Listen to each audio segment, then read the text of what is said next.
Financial leverage ratios. These ratios, they address the firm's long-run ability to meet its obligation. So how to compute? Here I provided three different formulas. Actually, all these three, they are measuring the same thing. It's the amount of debt and the proportion of debt and equity to total assets. For example, the first one is called total debt ratio.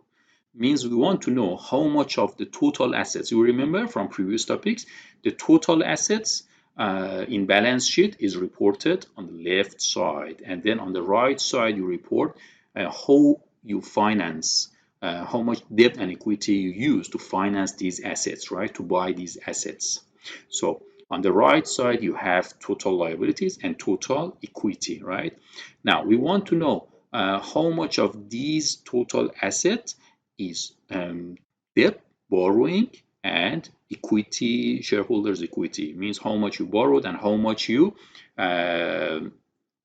the owners or shareholders put in. So the formula is very simple. It's actually, as you can see here, it's total assets minus total equity divided by total assets. But total assets minus total equity is total debt, right? So it's actually total debt divided by total assets, right? So in this case, and for 2019, you can find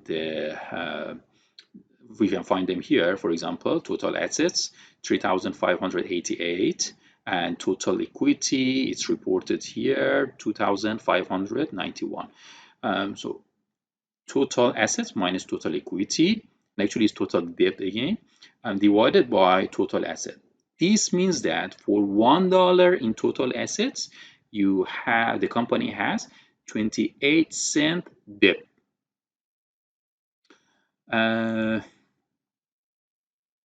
Or you would say that the company uses 28% debt, right? So both of them are the same. In other words, there is 72 cents in equity, right? Because in equity will be 1 minus 28 cents, means 72 cents equity. So I can report it like this. In this company, for $1 in asset, we have 28 cents in debt, or we have 72 cents in equity, right? Another formula is debt over equity. It's the same thing, right? It's the same thing.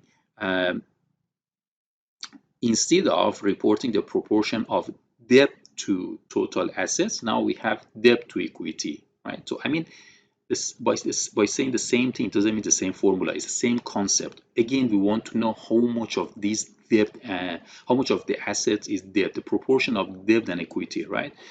So you will get 0.38 times. This means for $1 in equity, we have, for each $1 in equity, for every $1 in equity, we have 38 cents in debt.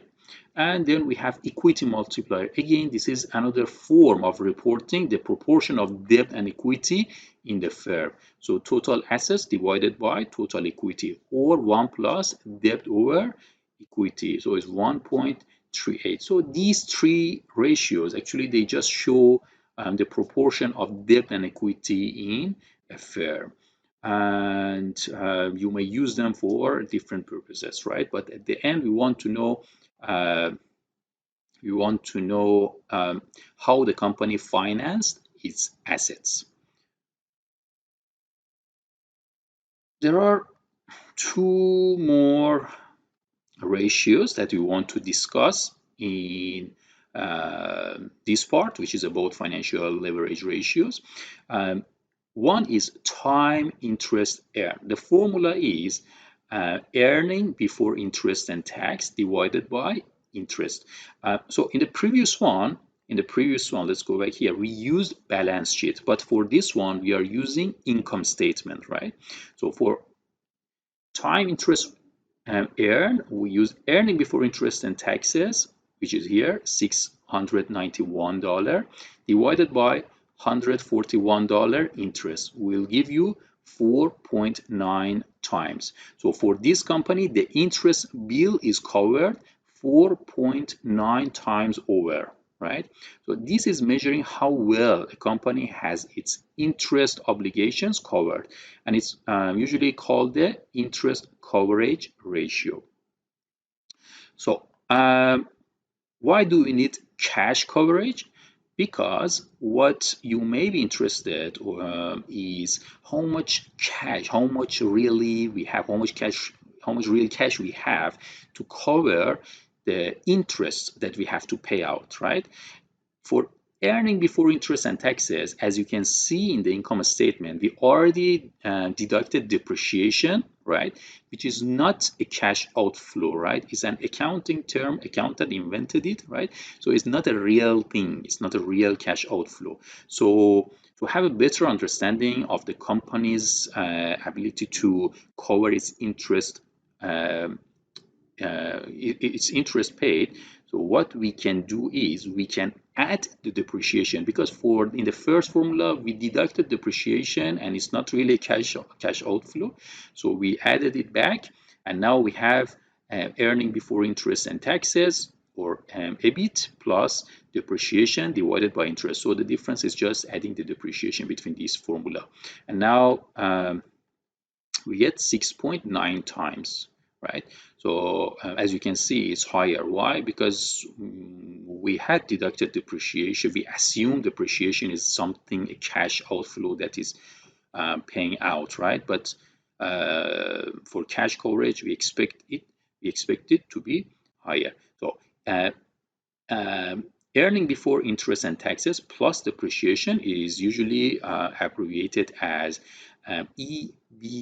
EBITD, means earning before interest, taxes, and depreciation, or you can call it EBITD. EBITD, or you can call it EBITD. So it's a measure of the firm's ability to generate cash from operations, and is frequently used as a measure of cash flow available to meet financial obligations.